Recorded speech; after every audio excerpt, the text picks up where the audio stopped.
মুসলমানের ছেলেমেয়েরা, তরুণেরা, এ নবী পাকের প্রেমিকেরা, একদিন না একদিন মৃত্যু তোমার আমার হবে। কাফন পরিয়ে সবাই দেবে।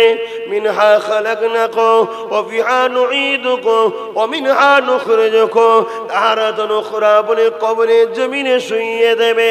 ওই দিন আল্লাহ পাক প্রশ্ন করবে, বান্দা জমিনে আমার জন্য কি করলি বল? কেন ময়দানে মাশর বলে একটা দিন হবে, বিচারের দিন হবে। ওই দিনে আল্লাহ পাক জিজ্ঞাসা করবে, এ যুবকেরা, বাবেরা, বিচারের দিন হবে না হবে না? জিজ্ঞেস করবে না আপনাদের ঘরে? আমাকে জিজ্ঞেস করবে না? আমাকেও তো জিজ্ঞেস করবে। হুজুরের ছেলে বলে ছাড় দেবে নাকি? এই ছাড় দেবে? হ্যাঁ, রসুলের ওসিলায় যদি গোলামকে রসুলের সুপারিশে যদি বিনা প্রশ্নে নবীর কাতারে নবীর পিছু পিছু জুতো গোলামকে যদি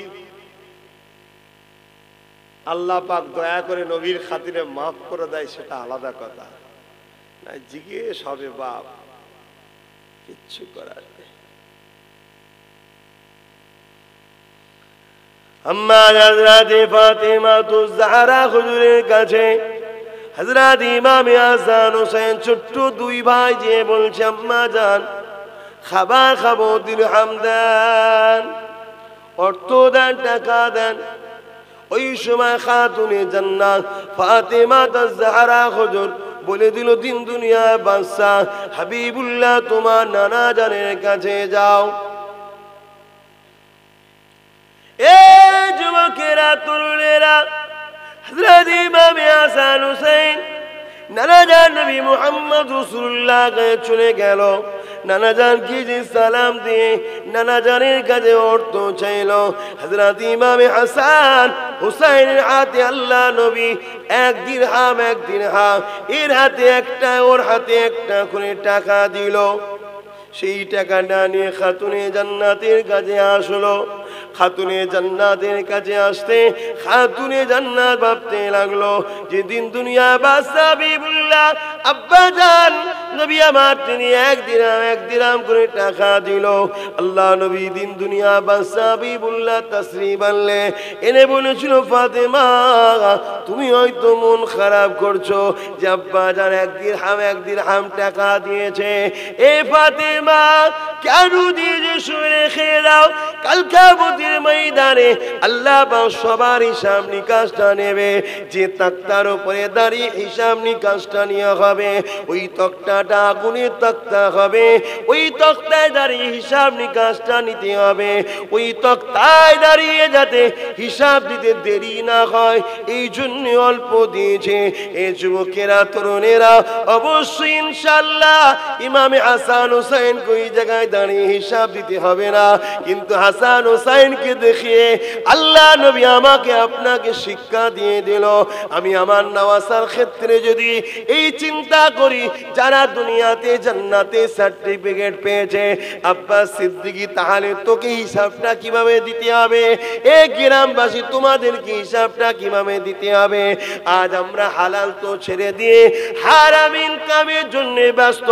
কার বাড়ি দখল করব, কার জমি দখল করব, কার অধিকারটা কেড়ে নেব, কার তেরপল কেড়ে নেব, কার ইন্দিরাবাসনের ঘরের টাকা নিয়ে নেব, এই চুরি মারপিট করাতে আজ আমরা মুসলমান রেসারেসি করতে লেগেছে।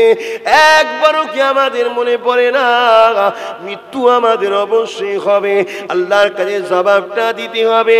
ওরে আমার বান্দারে, কেন তুই আমার গরিব বান্দার অর্থটা ছেড়েছিলি? ওরে আমার ধনী বান্দারে, কেন তুই যাকাতটা গরিবকে দিলি না? ওরে আমার বান্দারে, কেন তার তেরপলটা নিয়ে নিলি? ওরে আমার বান্দারে, কেন গরিবকে মিথ্যাকে যে জড়িয়েছিলি? এই প্রশ্ন তো আল্লাহ পাক কিয়ামতের দিনে করবে। ওই দিনটা কেমন হবে? যে দিনটা কানা মিকদারু 50 আলফা সানাতিন, 50,000 বছরের দিন হবে। যেদিন মানুষ জমিনে দাঁড়াতে পারবে না, জমিনটা তামার মতো পুড়ে পুড়ে লাল হয়ে যাবে গরমে। ওই কিয়ামতের দিনেতে তোমার আমার কি হবে উপায়? আমাদের সাথে থাকলে এটাও যেমন শিখাবো, সাথে সাথে দায়িত্বের ভারটাও দেব। এইটা শিকার পরেই, ভয় থাকার পরে কারো হাতে যদি দায়িত্ব যায়, সে আর হারাম খাবে ভাই? তো তাহলে গরিব সমাজে উন্নতি হবে না? হবে না। আল্লাহর ভয় যাদের অন্তরে থাকবে, তাহলে দুনিয়াও হলো, আখেরাতও হলো। ঠিক না? ঠিক, দুটি দরকার। কেন? দুনিয়ার মধ্যে দিয়ে আখেরাত। অথচ আমার দয়ার নবী সর্বসময় তিনি গরিবী হালতটাকে পছন্দ করতেন। জোরে বলুন সুবহানাল্লাহ। এই নবীর উম্মতেরা, একবেলা যদি খাওয়া না হয় তাহলে চুরি করতে হবে। যদি একটু ডাল ভাত খাওয়া হয় তাহলে হারাম ইনকাম করতে হবে। তোমার আমার নেতা আব্দুল্লাহ হুজুর দোলাল, আমেনা হুজুরের লাল 3 দিন পেটে পাথর বেঁধে কাটিয়েছে। এক গরিব এসে রসুলকে বলছে, হুজুর ভোকা লেগেছে, খানা কিছু আছে? 2 দিন আমার খাওয়া হয়নি। আল্লাহু আকবার। যাদের যে নবীর কদমের নিচে কায়নাতকে আল্লাহ তৈরি করেছে নবীর খাতিরে, সেই নবী জুব্বা মুবারককে তুলে দেখাচ্ছে, দেখো আমার পেটে 3টে পাথর বাঁধা, চেপে বেঁধে যেতে খিদেটা না লাগে। সে মানুষটা মাথাটা হ্যাট করে নিল, যে হারে আমার থেকে তো আমার দয়ার নবী বেশি ক্ষুধার্ত, বেশি ভোকা। তথাপিও নবী আমার বলছে আলহামদুলিল্লাহ, সমস্ত প্রশংসা আল্লাহর। জোরে বলুন সুবহানাল্লাহ। আর আজকে আমাদের, আমি আমার কথা বলি, কখনো কখনো এত কষ্ট হয়, ধৈর্য হারা হয়ে যাচ্ছে। আল্লাহর কাছে পানা চাইছে, আল্লাহ আপনি সাহায্য করেন, ধৈর্য দেন। বলুন আমিন। আপনাদেরও ধৈর্যের দরকার, বলুন আমিন। মুসলমানের কি অবস্থা জানেন? কোনো কিছু করতে গেল, 1 দিন 2 দিন 3 দিন 4 দিন 5 দিন হচ্ছে না, হবে না, যা। আরে কি ধৈর্য ধরো, একদিনে কোনো জিনিস হয় না। আজ নাই কাল, কাল নাই পরশু, পরশু নাই তরশু, একদিন না একদিন কামিয়াব হবে। চিন্তা করে দেখো, 34 বছর বামফ্রন্ট ছিল এই রাজ্যে, ঠিক না বেরি? 34 বছর ধরে টিএমসি বামফ্রন্টের পিছনে লেগেই আছে, কি লেগেই আছে, লেগেই আছে, লেগেই আছে। 34 বছর পর সে সরকার হয়েছে না হয়নি? ধৈর্য। লাস্ট তুমি নামছো, কাল নয় পরশু, পরশু নয় তরশু নয়, একদিন না একদিন, একদিন না একদিন, একদিন না একদিন এই বাংলার ক্ষমতায় তোমরা আসবে, আসবে, আসবে। বলো ইনশাআল্লাহ। ধৈর্য হারা হলে হবে, ধৈর্য হারা হলে হবে, কিন্তু তোমাকে নেমে পড়তে হবে। হাত গুটিয়ে বসে থাকলে মুখের গায়ে খাবার এসে যায় না। মেহনত করতে হবে, আল্লাহর ভরসায় নেমে পড়তে হবে, ব্যাগলে বেরিয়ে পড়তে হবে। খোদা বেরোলাম আপনার ভরসায়, রুজি কারবার তো আপনি দেনেওয়ালা। ঠিক দেখবেন আল্লাহ কোনো না কোনো একটা ব্যবস্থা করে দেবে। রাস্তায় কেউ বলবে, ভাই এই মালটা একটু বয়ে দিত, অমুক জায়গায় 500 টাকা দিচ্ছি, লিজা একটু ভ্যানে করে লিজা। একটা লোক হঠাৎ করেছে হাজির, রিজিকের ব্যবস্থা খদ্দের তো আল্লাহ জোগাড় করে দেবে। আমি আল্লাহর ভরসায় তোমাদেরকে ডাক দিয়েছি, ডেকে নেবে পড়েছি। কি করে নেবে পড়েছি? তো নাই, দেনেওয়ালা কে? ভরসা নেই তার উপরে, ব্যাস। আমি কি কথা বলছিলাম, কি কথা বলতে গিয়ে দিকে গেলাম? হ্যাঁ, শুনছেন তো আজ কি বলছি? সবাই বলুন কি বলছেন? হ্যাঁ, 3 দিন 3টে পেটে পাথর বেঁধে আছে। আহা, তোমার আমার নবী একটু ময়া নেই তিনার উপরে? হারামটা লিবার আগে, হারামটা খাবার আগে একবারও মনে পড়েনি? যেমন রসুল এই হারামকে বন্ধ করতে গিয়ে রক্ত ঝরেছে নবী, আর আমি আবার হারাম ইনকাম করব? আর আল্লাহ যাকে যত বেশি ভালোবাসে, হা খোদা, প্রেম সুখের জিনিস নয়, প্রেম হচ্ছে কষ্টের জিনিস। লোকের প্রেম করার খুব শখ, কি, কিন্তু প্রেমে কোনোদিন শান্তি নাই, প্রেমে কষ্ট ছাড়া আর কিচ্ছু নাই। কিন্তু হ্যাঁ, একটা স্টপিস আছে, সেই স্টপিসের পরে যদি প্রেমটা আল্লাহর সঙ্গে হয়, তাহলে এত শান্তি, এত শান্তি, যেখানে আর কোনো দিনের জন্য দুঃখের এন্ট্রি হবে না। জোরে বলুন সুবহানাল্লাহ। একটা স্টপিস আছে, একটা পার্ট আছে, একটা লাইন আছে, একটা বর্ডার আছে, একটা রেখা আছে। আল্লাহর সঙ্গে যদি প্রেম হয়, কিন্তু প্রেম মানে কষ্টের জিনিস। আর আল্লাহকে যে যত বেশি ভালোবাসে আল্লাহ তাকে তত বেশি পরীক্ষা করে। কেউ না বুঝুক, আমি বুঝি। তোমরা কতটা বুঝছো জানি না, আমি বুঝি।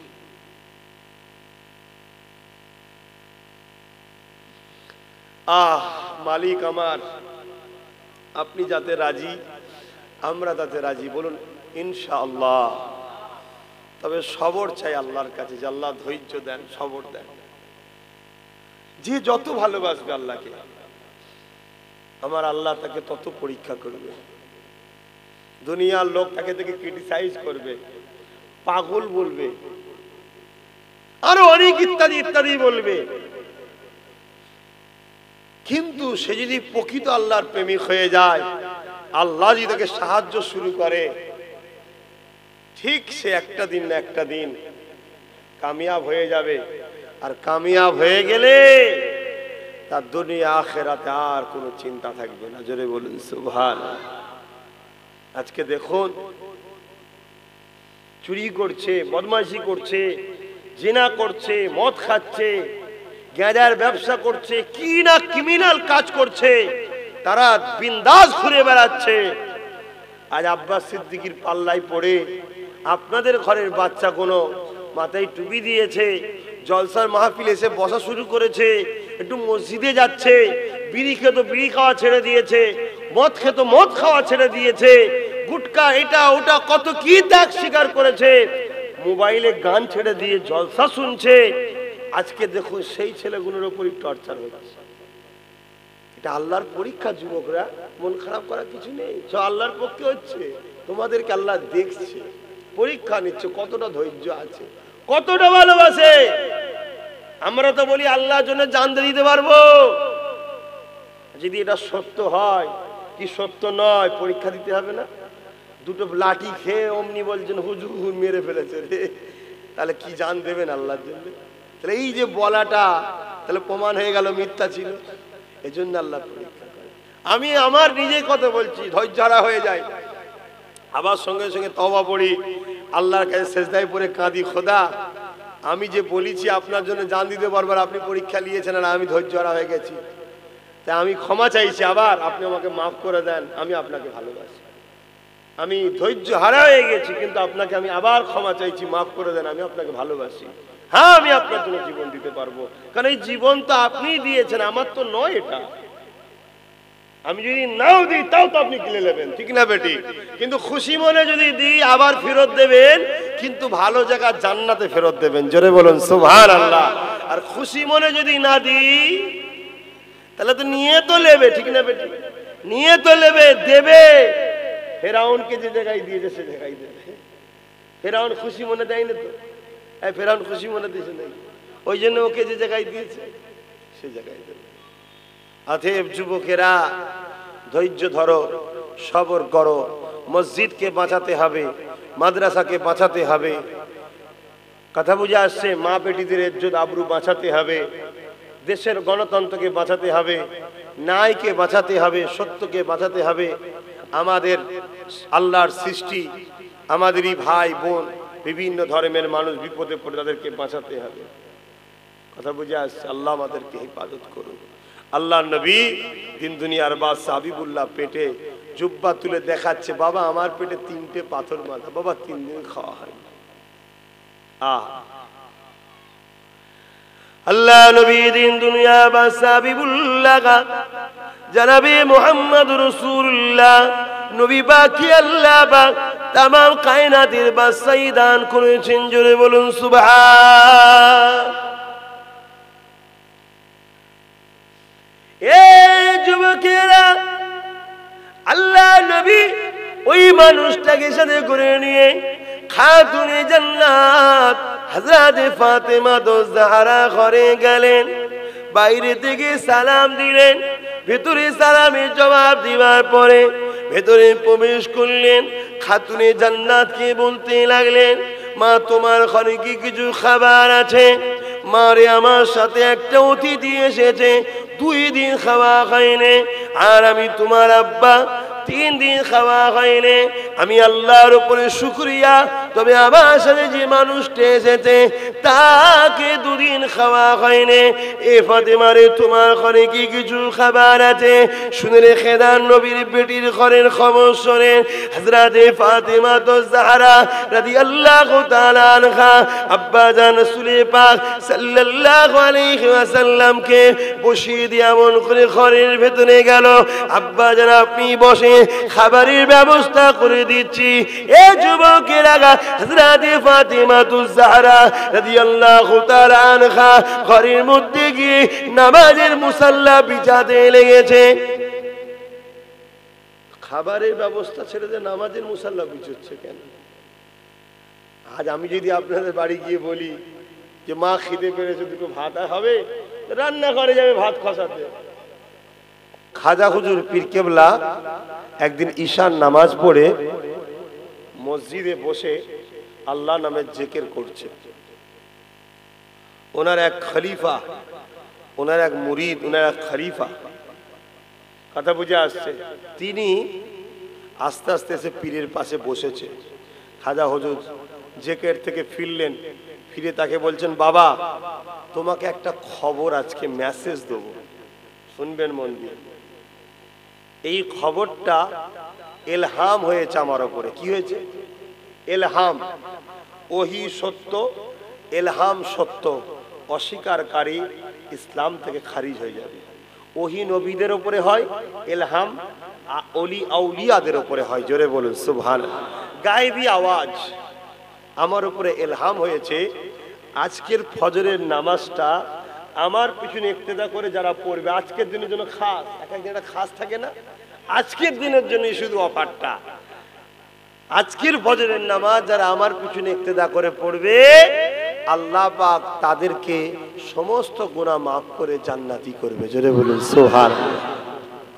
কিন্তু এই যে খবরটা তোমায় শোনালাম, এই খবরটা যদি কেউ কাউকে শুনিয়ে দেয় তাহলে সে জাহান্নামী হবে। শুনছেন ভাই?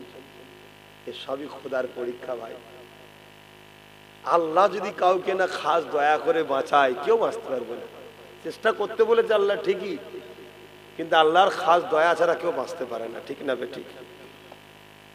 তবে যে বাঁচতে চায় আল্লাহ তাকে বাঁচায়। আজ যদি আপনারা বাংলার রাজনীতির ক্ষমতায় সত্য ন্যায়কে প্রতিষ্ঠিতের জন্য লড়ার জন্য আগিয়ে আসতে চান, অবশ্যই আল্লাহ আপনাদের জিতাবে। শুনছেন না? শোনেন না? কেন? যে জাতি পরিবর্তন হতে চায় না, আল্লাহ তাকে পরিবর্তন করবেন না। আপনারা পরিবর্তন হতে চান তো নাকি? অবশ্যই আল্লাহ করবেন। তার জন্য পরিবর্তনের জন্য কোন জালিমের পিছনে থাকলে হবে না, কোরাইশ বাচ্চার নেতৃত্ব মানতে হবে। আমার বয়সটা ছোট বলে আমার আব্বাদের কি অসুবিধা হচ্ছে? আমার আব্বাদের বলছি, বয়সটা ছোট বলে কি অসুবিধা হচ্ছে আব্বা? দেখবেন,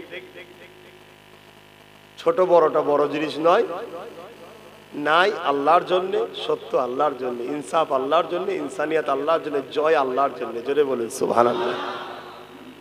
হকের জয় কার জন্য? আল্লাহর জন্য। ছোট বড় ব্যাপার নয়। আর নবী তো সর্বসময় হযরত আলীকে খুঁজতো। 18 বছরের যুবক, এই আমার আলী কই?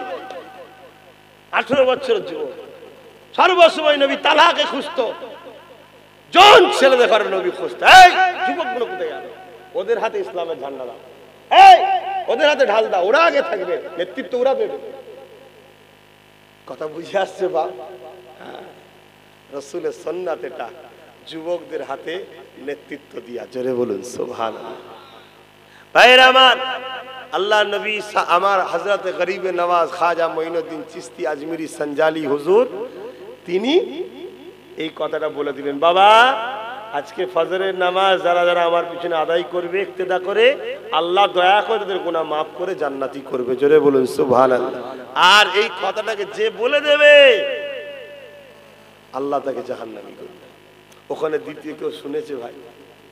হ্যাঁ, যাও বাবা, ফজরের সময় দেখা হবে। ভাই আজকালকার ছেলেরা ফজরের নামাজ পড়তে, যুবকরা যায় মসজিদে, এই যায়, যদিও কেউ পড়ে ঘরে পড়ে, মসজিদে যায়। ওই আবার এই ঠান্ডায় তো বেরোনো কোনোভাবে সম্ভব নয়। কোনো রকম ঘরের মধ্যে ঘরে যে উজুটা করে যারা পড়ে, পড়ে নিয়ে আবার কম্বলের মধ্যে ঢুকে যায়, বাইরে যাওয়ার তো ব্যাপারই নেই। কি অন্য জামাতে তবুও তো মসজিদে যাই, তো ফজরের বেলা একেবারে খুঁজে পাওয়া যায় না, কারণ নামাজ পড়েই ঘুমোতে হবে। তবে এই যে সকালে জলসা শুরু হয়েছে আমার জন্য খুব ভালো হয়েছে ভাই। ফজরের নামাজটা পড়ে আমি একটু ঘুরি, সময় হয়ে যায় গোসল করে বেরিয়ে চলে আসি। না হয় আগে কি হতো, ওই রাত জেগে যেতাম, যদিও ফজরের নামাজ আল্লাহ যখন পড়িয়েছি কোন রকম, আবার সঙ্গে সঙ্গে শুয়ে পড়ি, এই সকাল 10টায় উঠছি। ফজরের পরে যে শুয়ে পড়লো তার জিন্দেগিটাও শুয়ে গেল, ফজরের পরে শুতে না।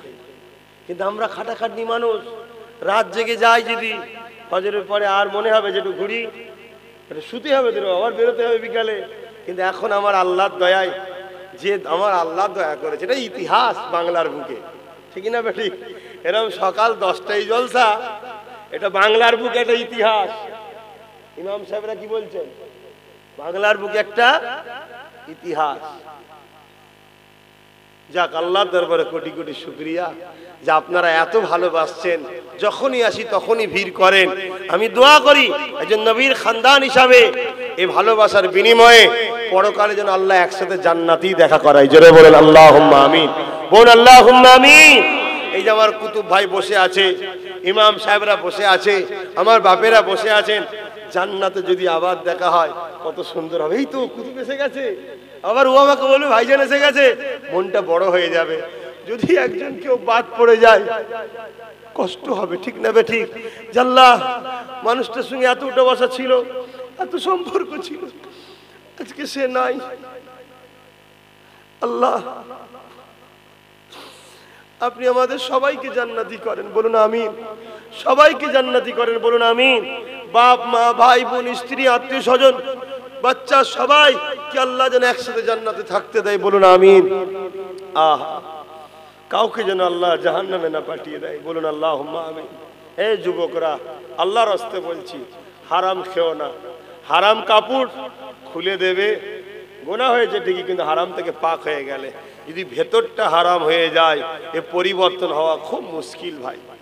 আর দ্বিতীয় নম্বর, কখনো কোনো গরিবকে জুলুম করবে না, কারো হককে মেরে নেবে না। কেন? যতক্ষণ না ও না মাফ করবে, মাফ হবে না। এই দুটো কথা মাথায় রেখে দিও আমার ভাইয়েরা। আর একটা কথা, জীবনে কোনোদিন শিরককে কখনো প্রশ্রয় দেবে না। শিরক বোঝো তো? আল্লাহর সাথে অংশীদার করা, সে জায়গায় কোনোদিন যাবে না, বা কোনোদিন তাকে প্রশ্রয় দেবে না। এ থেকে দূরে থাকো, ব্যাস। তো ভাইয়েরা আমার, হযরতে গরিবে নওয়াজ মঈনুদ্দিন আজমিরি সঞ্জালি হুজুরের কথাটা বলে দোয়া করে দেবো। সময় তো শেষের দিকে গো, ওটা বলবো না, তার আগে দোয়া করে দেবো। তো হুজুর কেবলা বলে দিলেন, খলিফা ঘরে চলে গেল, খাওয়া দাওয়া করে বিছানায় পিঠ দিয়েছে, ঘুম আর আসছে না। আরে, যে নবী মদিনায় আজও কাঁদে এই উম্মতদের জন্য, এ শুনবে মন দিয়ে, যে নবী মদিনায় কাঁদে এই উম্মতদের জন্য, আজ একটা বিরাট সুযোগ এসেছে উম্মতদের নাজাত হবার। যদি ফজরের নামাজটা আমার পিছনে পিছনে ইক্তেদা করে আদায় করে নেয়, আল্লাহ দয়া করে গুনাহ মাফ করে দেবে। কিন্তু যুবকরা তো আসে না, আর আসিও যদি বা কয়েকটা মুরব্বী আসে, সবাই তো আসতে পারে না। তাই খুব চিন্তা করতে লেগেছে। তাহাজ্জুদের ওয়াক্ত এসে গেছে, তাহাজ্জুদের নামাজ পড়েছে, পড়ে নামাজের মুসাল্লায় বসে বসে কাঁদছে, আল্লাহ যদি আমি এই কথা বলে দিই, আমার পীর নিষেধ করেছে, আর পীরের কথা অমান্যকারী তো সে জাহান্নামে যাবে। এই শুনছেন না, জানেন না? সাবধান। তো কি করব? লাস্টে বললেন, না যাই, লোকগুলোকে তুলি, সব বাড়ি বাড়ি বাড়ি বাড়ি গিয়ে তুলেছে, ওঠ, আজকের দিনটা কমসে কম চ, আজকের দিনটা চ। এইভাবে 2-2.5 ঘন্টা 3 ঘন্টা ধরে সমস্ত এলাকার লোককে টেনে টেনে টেনে অন্য এলাকা থেকে লোককে তুলি আর করে মসজিদে সব নিয়ে এসছে। হাজার হাজার লোক মসজিদে। গরিবে নওয়াজ খাজা হুজুর এবারে ফজরের নামাজ পড়াতে আসবে।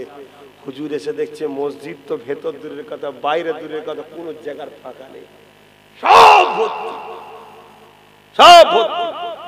হুজুর এবারে কাতার শুরু দেখছে যে আমার সে খলিফাটা কোথায় গেল। যাকে মানা করেছিলাম বলতে কাউকে। হুজুর দেখছি এক কাতারের শেষে মাথা হ্যাট করে চোখের পানি ফেলে কাঁদছে, কারণ আমার পীর নিষেধ করেছে, আবার এই কথা যে বলবে সে জাহান্নামী। হুজুর ইমামতির জায়গায় গেলেন, সুন্নত নামাজ পড়লেন, ফরজ নামাজ ধরলেন, নামাজ হয়ে গেল, হুজুর দাঁড়িয়ে গেলেন, বাবারা শুয়ে রেখে দাও। আল্লাহ ইলহাম করেছিল, জানিয়ে দিয়েছিল ফজরে নামাজটা আমার পিছনে ইক্তিদা করে আজকে যারা আদায় করবে, আল্লাহ পাক আজকে ফজরের নামাজের উসিলা করে দয়াময় দয়া করে বাকি জীবন তাদেরকে হিদায়েত করে দিয়ে গুনাহগুলোকে মাফ করে দিয়ে আল্লাহ তাদেরকে জান্নাতি করে দেবে বলেছিল। আমি এই কথাটা আমার খলিফাকে বলেছিলাম, বাবা তুমি দাঁড়িয়ে যাও। খলিফা দাঁড়িয়ে গেল, বাবা তোমায় তো বলতে নিষেধ করেছিলাম। চোখ দিয়ে পানি গড়িয়ে গড়িয়ে দাড়ি মোবারক দিয়ে বুকে ঝরে পড়তে লেগেছে। হুজুর বিয়াদবি মাফ করে দেবেন, খাতা হয়ে গেছে মাফ করে দেবেন। আপনার কথা শুনে ঘরে ফিরে যায়, ঘরে ফিরে গিয়ে আরামে বিছানায় পিঠ দেয়। ছটপট করতে লেগেছি, ঘুমাতে পারি না, শুধু বারবার একটা কথা মনে পড়ে, এই উম্মাত গুলোকে বাঁচাবার জন্যে আমার দয়ার নবী মদিনার জমিনে আজও কাঁদছে। আজ উম্মাত গুলো জান্নাতে যাবার একটা রাস্তা রয়েছে, এই সুযোগ যদি হারিয়ে যায়, আহারে উম্মাত গুলো নাজাত পাবে না, কি হবে না হবে এই চিন্তা করতে করতে তাহাজ্জুদের ওয়াক্ত এসে যায়। তাহাজ্জুদের নামাজটা পড়ে নিয়ে নামাজের মুসল্লায় বসে কাঁদতে লাগে। হঠাৎ করে আমার মন থেকে আওয়াজ এসে যায়, এ আল্লাহ বান্দারে, তুই তো নবীকে ভালোবাসি, নবী যে উম্মাতের জন্য কাঁদে, সেই উম্মাত গুলোকে বাঁচাবার জন্য তোকে যদি জাহান্নামে যেতে হয়, তুই জাহান্নামে কি যেতে রাজি নয়? আমার মনের মধ্যে উদয় হয়ে গেল, আমি জাহান্নামে গিয়ে যদি আমার নবী হাজার হাজার উম্মাত গুলোকে জান্নাতি বানাতে পারে, আমি নবীর চোখের পানি মুছাবার জন্য আমি নবীর ভালোবাসায় জাহান্নামে যেতে নবীর উম্মাত গুলোকে উঠাতে লাগলাম, নবীর উম্মাত গুলোকে উঠিয়ে উঠিয়ে এই জায়গায় হাজির করতে লাগলাম। গরিবে নওয়াজের চোখ দিয়ে পানি এসে যায়। গরিবে নওয়াজ জানিয়ে দিলেন, এ আমার খলিফারে শুনে রেখে দে, আল্লাহ নবীর দিদার আমি পেয়েছিলাম। তাহাজ্জুদের নামাজ পড়ে যখন ঘুমিয়ে পড়ি, রাসূলুল্লাহ দিদারটা পেয়ে যায়। নবী আমার জানিয়ে দিয়েছিল, মঈনুদ্দিন তোমার খলিফাকে বকবে না, আমার প্রেমে আমার উম্মতদের জন্য সে কাজ করেছে। নারায়ে তাকবীর, নারায়ে তাকবীর, নারায়ে তাকবীর। আমি রাসূল ও তোমার খলিফার উপরে রাজি, আমার আল্লাহ রাজি। এ থেকে বোঝা গেল নাকি এই খলিফা জাহান্নামী হলো? ইনশাআল্লাহ তারা আল্লাহর দাস, নবীর গোলাম, তারা জান্নাতি। জোরে বলুন সুবহানাল্লাহ। তাহলে আজ সেই নবীর উম্মাতরা আজকে গরিবের জন্য যদি নোংরা জায়গায় যায়, তাদেরকে বাঁচাবার চেষ্টায় আব্বাস সিদ্দিকী যদি রাজ ক্ষমতায় নামে, অন্যায় করছে। সেই নবীর উম্মাতদের চিকিৎসার জন্য যদি ব্যবস্থা করতে রাজ ক্ষমতায় নামে, অন্যায় করছে। সেই নবীর উম্মাতদের এডুকেশন শিক্ষা চাকরির জন্য যদি আব্বাস সিদ্দিকী রাজ ক্ষমতায় নামে, অন্যায় করছে। সেই নবীর আল্লাহ রসুল যাদেরকে বলেছেন উলামা ওয়ারাসাতুল আম্বিয়া, আলেম হাক্কানীরা আমার ওয়ারিস, আজকে সেই ইমাম আলেমরা সমাজে সব থেকে বেশি গরিব, সব থেকে বেশি বঞ্চিত, সব থেকে বেশি অবহেলিত। আজকে সেই ইমামদের উন্নতির স্বার্থে, তাদের বাচ্চার ভবিষ্যৎ এডুকেশনের স্বার্থে আব্বাস সিদ্দিকী যদি রাজ ক্ষমতায় লড়াই করে অধিকারকে নিয়ে এসে ইমামদের মুখে যদি হাসি ফুটায়, নবীর উম্মতদের মুখে যদি হাসি ফুটায়, এই চেষ্টায় যদি নামে, আব্বাস সিদ্দিকী কি অন্যায় করছে? নাই যখন করছি, নাইয়ের পক্ষে আপনাদের সাথ দেওয়া দরকার না দরকার নয়? কারা সাথ দেবেন হাত তুলে দেখান। নারায়ে তাকবীর। এই কথা সত্য তো নাকি? এই কথা সত্য তো নাকি? এই ধোকা দেওয়া হচ্ছে না তো? ধোকা দেওয়া হচ্ছে না তো? নারে দিবে। তাহলে বলে দি 6টা কাজ দিয়ে যাচ্ছি। কটা? নাম্বার 1, নামাজ কাজা করবে না যুবকরা। আল্লাহর হুকুম নামাজ পড়া, এটা আল্লাহর কাজ, ঠিক না বেটি? কিন্তু নামাজের পরে আমার জন্য একটু মা বাপ ভাই বোন ইমাম আলেম উলামা একটু দোয়া করবেন, কারণ আমার এখন দোয়ার প্রচুর দরকার।